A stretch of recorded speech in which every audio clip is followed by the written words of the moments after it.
Hello and a very good afternoon to you all.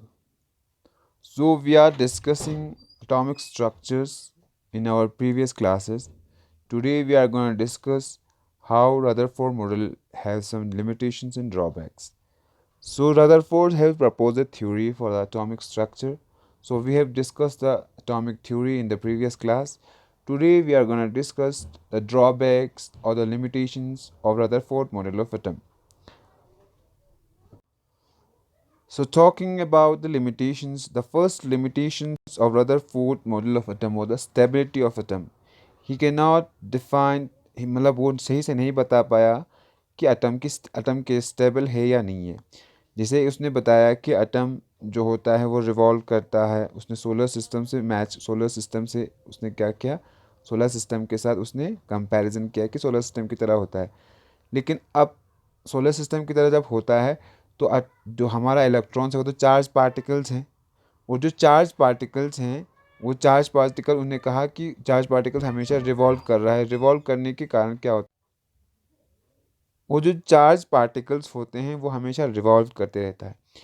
तो वो atom stable है या नहीं है, ऐसे हम उसने कहा स्टेबिलिटी के बारे में कुछ कहा है नहीं कि वो इलेक्ट्रॉन घूमेगा और कब तक घूमेगा, किस स्पीड से घूमेगा, कभी कोलैप्स कर जाएगा या उसमें इंडल्ज हो जाएगा, उसके बारे में उसने स्टेबिलिटी के बारे में कुछ नहीं बताया। दूसरा इसका लिमिटेशन था कि जब उसने कहा, दूसरा लिमिटेशन इनका ये था कि जब उसने कहा कि दूसरा लिमिटेशन ये था कि उसने कहा कि उसने सोलर सिस्टम के साथ जोड़ा, उसमें इलेक्ट्रोस्टैटिक या हम क्या कहते हैं सेंट्रीपिटल फोर्स या सेंट्रीफ्यूगल फोर्स के साथ उन दोनों के बीच में जो गैप है वो हमेशा मेंटेन रहता है। तो जब इसके बाद मैक्सवेल ने कहा, मैक्सवेल एक साइंटिस्ट था, बहुत वेल नोन साइंटिस्ट था। तो मैक्सवेल ने ये कहा कि जितने चार्ज पार्टिकल्स होते हैं, उन जितने चार्ज पार्टिकल्स होते हैं और जब वो रिवॉल्व करता है किसी के इर्द गिर्द तो वो एनर्जी रेडिएट करता है, मतलब वो एनर्जी लॉस कर देता है। तो कुछ टाइम ऐसा आएगा कि उसका जो इलेक्ट्रॉन का जो चार्ज है या एनर्जी वो ख़त्म हो जाएगी और ख़त्म होने के होते ही वो क्या हो जाएगा, वो उस सिस्टम में कोलैप्स हो जाएगा। वो सिस्टम या वो सिस्टम वो एनर्जी जब ख़त्म हो जाएगा तो वो बंद हो जाएगा। जैसे नॉर्मल अगर हम किसी टॉर्च की बात करें, जब किसी टॉर्च को हम कंटिन्यूस अगर ऑन करके रखते हैं तो ये लाइट इमिट करते रहेगा। तो एक ऐसा टाइम आएगा, चार्ज पार्टिकल से भी एक ऐसा टाइम आएगा जब इसका पूरा चार्ज ख़त्म हो जाएगा, ये मतलब डिम होगा, फिर ये डेथ हो जाएगा इसकी, मतलब ये मर जाएगा। मतलब मरने का मतलब ये कि ये ख़त्म हो जाएगा। वैसे भी इलेक्ट्रॉन्स का है, इलेक्ट्रॉन्स घूमते रहेगा, कितना कब तक घूमते रहेगा कि एक ऐसा टाइम भी आएगा कि इसका एनर्जी पूरा ख़त्म हो जाएगा और वो जाके जाके हमारा न्यूक्लियस में कोलैप्स हो जाएगा और हमारा जो एलिमेंट है, हमारा जो एटम है वो पूरा डिस्ट्रॉय हो जाएगा। ये दूसरा लिमिटेशन था।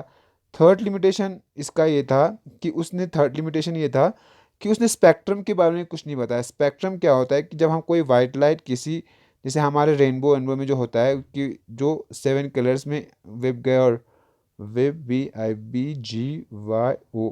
वेब गया, violet, indigo, blue, green, yellow, orange, red, ये जो हमारा स्पेक्ट्रम है, उसने स्पेक्ट्रम के बारे में कुछ नहीं बताया कि कोई एलिमेंट है तो स्पेक्ट्रम दिखाएगा नहीं दिखाएगा, उसके बारे में कुछ नहीं बताया। फोर्थ जो पॉइंट हमने यहाँ डिस्कस किया है, एक्सक्यूज मी, फोर्थ जो पॉइंट हमने डिस्कस किया है, फोर्थ पॉइंट है लिमिटेशन में, मैक्सवेल ने कहा कि चार्ज पार्टिकल इमिट रेडिएशन करते हैं, लेकिन जो चार्ज पार्टिकल उसने सोलर सिस्टम के साथ उसको क्या किया, कंपेयर किया हमारे स्ट्रक्चर ऑफ एटम को सोलर सिस्टम। लेकिन सोलर सिस्टम में हमारा क्या है कि सोलर सिस्टम तो चार्ज पार्टिकल्स नहीं है। हमारे सोलर सिस्टम में जो प्लैनेट्स हैं, जब उसने प्लैनेट्स के साथ कंपेयर किया तो प्लैनेट्स जो होते हैं हमारे, वो प्लैनेट्स हमारे चार्ज पार्टिकल्स तो नहीं होते हैं। तो उसने सोलर सिस्टम के साथ कैसे मैच किया, वो एक लिमिटेशन थी। और उसने जो फोर्थ हमारा लिमिटेशन है, रदरफोर्ड का फोर्थ लिमिटेशन है हमारा, फोर्थ ड्रॉबैक है उसका कि डिस्ट्रीब्यूशन ऑफ इलेक्ट्रॉन्स, कि कैसे किसी शेल में या उसने स्पेक्ट्रम के बाद डिस्ट्रीब्यूशन कि कैसे बांटा जाएगा या नंबर ऑफ जब उसने इलेक्ट्रॉन्स की बात की तो इलेक्ट्रॉन्स तो हर जगह सेम नहीं है मेंशन, जैसे हर एलिमेंट में या हर एटम में एलिमेंट में अलग अलग एलिमेंट है, ठीक, अलग अलग एलिमेंट में अलग अलग इलेक्ट्रॉन्स है। तो उन इलेक्ट्रॉन्स की डिस्ट्रीब्यूशन या कैसे बांटा जाएगा वो इलेक्ट्रॉन, उसके बारे में उसने कुछ बताया ही नहीं। उसने जस्ट इलेक्ट्रॉन के बारे में बताया। उसने कहा कि एक सर्कुलर ऑर्बिट में होता है, हमेशा घूमते रहता है। अब जब नंबर ऑफ़ इलेक्ट्रॉन्स इंक्रीज़ होगा तो उसने ये नहीं बताया कि ये इंक्रीज इलेक्ट्रॉन्स है वो एक ही शेल में रखेंगे या किसी दूसरे शेल में रखेंगे, इनके बारे में कुछ नहीं बताया। ये थे हमारे drawbacks Rutherford model of atom के। रदरफोर्ड मॉडल ऑफ एटम हमने प्रीवियस क्लास में डिस्कस किया है। जो हमारा नेक्स्ट टॉपिक है वो हमने आपको ऑनलाइन क्लास में बताया जैसे, लेकिन आप लोगों के कहने पे मैंने वीडियो भी बनाया। मैंने ज़रूरी नहीं समझा था कि वीडियो बनाना पड़ेगा, लेकिन आप लोगों ने कहा तो हम वीडियो बना के पेश कर रहे हैं।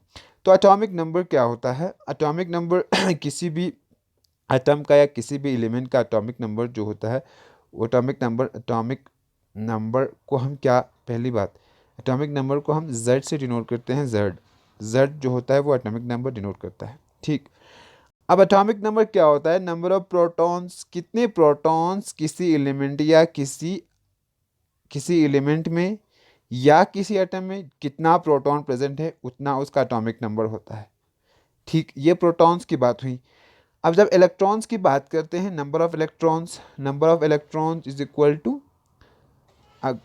इलेक्ट्रॉन्स।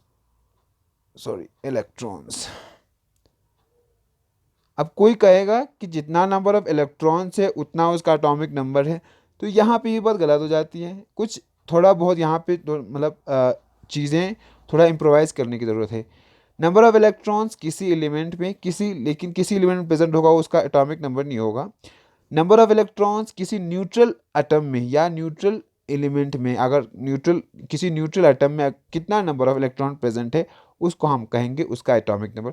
मान लीजिए यहाँ जब न्यूट्रल एटम की जब बात करते हैं, एग्जाम्पल हमने ले लिया, हमारे पास सोडियम है, सोडियम पॉजिटिव है, सोडियम नेगेटिव है, इसको हम कैटायन कहते हैं या एनायन कहते हैं। सोडियम का एटॉमिक नंबर हमारा 11 है, वाइल हमारा Na+ का 10 है और Na- का हमारा 12 है। ये नंबर ऑफ इलेक्ट्रॉन्स हैं, ये हमारा न्यूट्रल एटम है।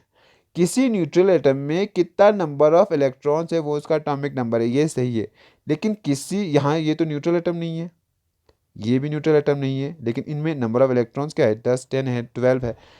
तो नंबर ऑफ इलेक्ट्रॉन्स की जब बात करते हैं तो किसी न्यूट्रल एटम में कितना इलेक्ट्रॉन प्रेजेंट है, उसको हम कहेंगे उसका एटॉमिक नंबर। ठीक, जिसको हम Z से डिनोट करते हैं। जब मास नंबर की बात करें तो मास नंबर हमारा कौन सा होता है? Mass number, number of protons plus number of neutrons. कितना नंबर ऑफ प्रोटॉन्स है और कितना नंबर ऑफ न्यूट्रॉन्स है, उसको हम कहते हैं मास नंबर, किसी एलिमेंट का मास नंबर। जब भी कोई आप अपने पीरियोडिक टेबल में जब भी कोई एलिमेंट रिप्रेजेंट होता है तो वो एक्स से उस एलिमेंट को रिप्रेजेंट करते हैं, और नीचे सबस्क्रिप्ट में जेड लगा हुआ होता है और ऊपर इसको कहते हैं सुपरस्क्रिप्ट में ए लगा होता है। ये जेड हमारा एटॉमिक नंबर डिनोट करता है और ये हमारा मास नंबर डिनोट करता है। और मास नंबर हमारा बराबर होता है number of protons plus number of neutrons. Number of protons और नंबर ऑफ न्यूट्रॉन्स को हम एक टर्म है इसके लिए, हम कहते हैं nucleons.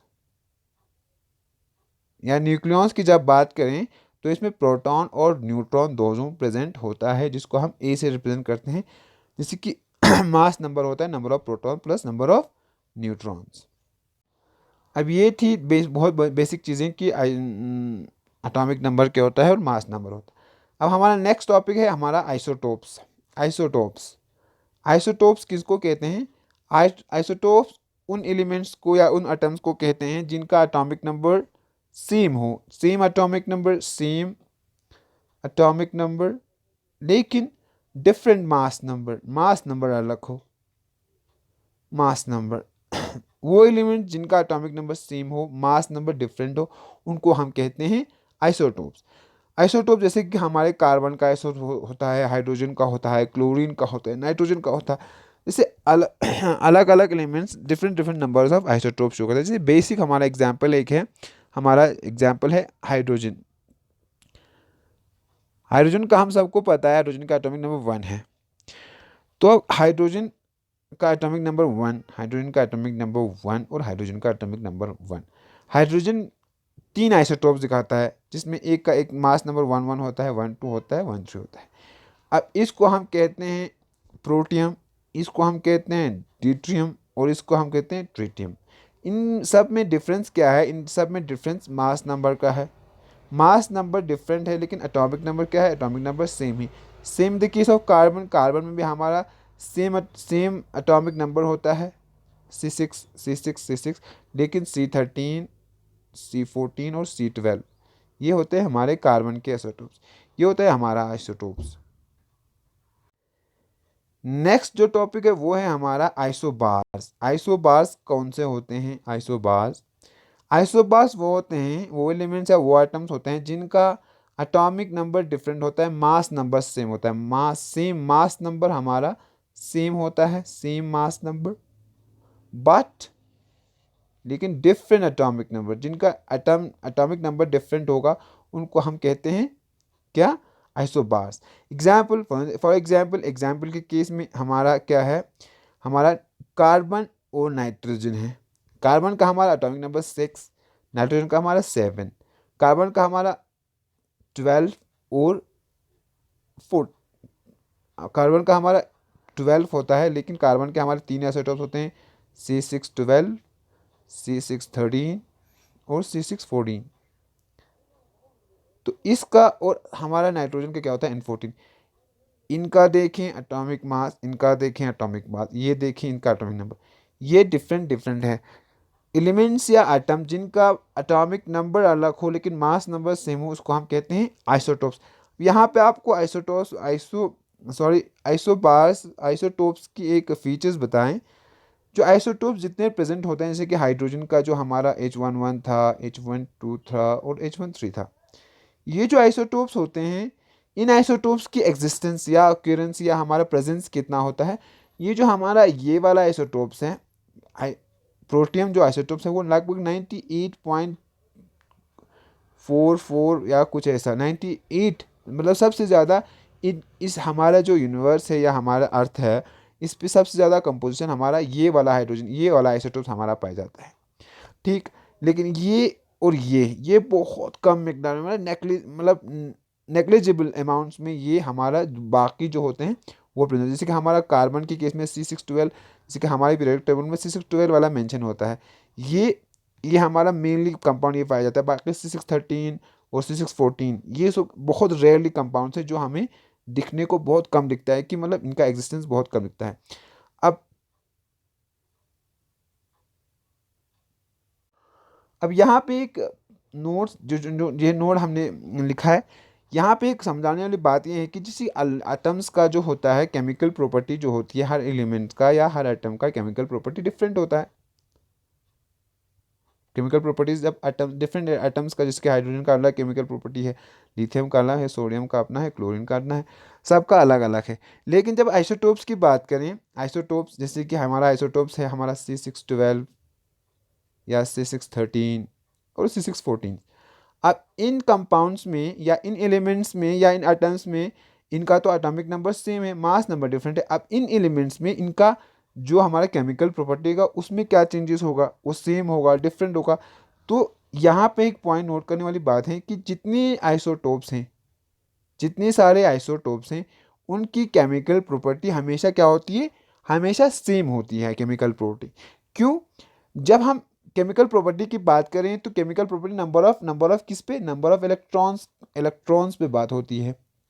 Electrons, number of electrons पे बात होती है। तो जब यहाँ हमारा न्यूट्रल कोई एटम है, कार्बन से ये सब न्यूट्रल हैं, तो इनमें हमारा नंबर ऑफ जो इलेक्ट्रॉन्स होते हैं वो सेम होते हैं, सेम होता है। इसीलिए इसीलिए हमारे पीरियोडिक टेबल में, जैसे पीरियोडिक टेबल हमारा जो अभी मॉडर्न पीरियोडिक टेबल है, उसमें हमारे आइसोटोप्स के लिए जगह क्यों नहीं है? आइसोटोप्स की जगह इसलिए नहीं है क्योंकि जो हमारा मेंडलीव था, मेंडलीव ने जो पीरियोडिक टेबल दिया उसी के बेस पे हमारा पीरियोडिक टेबल अभी वाला पीरियोडिक टेबल है। तो उसने जब कहा था, मेंडलीव ने तो ये कहा था कि जो जितने सारे आइसोटोप्स हैं उनका जो होता है, उनका जो नंबर ऑफ इलेक्ट्रॉन्स होते हैं या नंबर ऑफ प्रोटॉन्स होते हैं वह तो हमेशा सेम होता है, और केमिकल प्रॉपर्टी हमेशा इसी चीज़ पे डिपेंड करती है। इसीलिए हमारे मॉडर्न पीरियोडिक टेबल में हमारे आइसोटोप्स के लिए अलग से जगह नहीं है। तो ये आज के लिए था। होप आप लोगों को समझ में आया हो। Thanks for the session. stay safe and stay healthy.